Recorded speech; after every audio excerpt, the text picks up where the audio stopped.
Today, we're learning how to add the eyes blinking transition. This transition gives the effect of an eye closing and opening between two clips, a unique and creative way to make your edits look fresh. First, import two videos and place them side by side on your timeline. Right between them, you'll see a plus icon. Go ahead and tap on it, and that's going to open the transitions menu. Inside the menu, scroll down to the base section. Here, you'll find a transition called Blink. Tap on it, and now your clips will transition with an eye blinking effect. But here's the fun part. At the bottom, you'll see a duration slider. This lets you control how fast or slow the blink happens.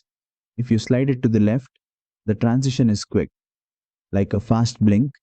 If you drag it to the right, the blink becomes slower and more dramatic, which can really set the mood depending on your video style.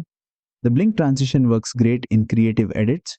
For example, in vlogs, you can use it to cut between two different scenes, or in cinematic edits, you can slow it down for a stylish effect.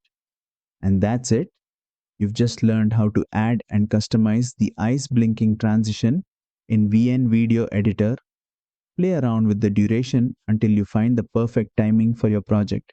If this tutorial helped you out, make sure to like the video, share it with other editors, and subscribe for more VN Video Editor tips and tricks.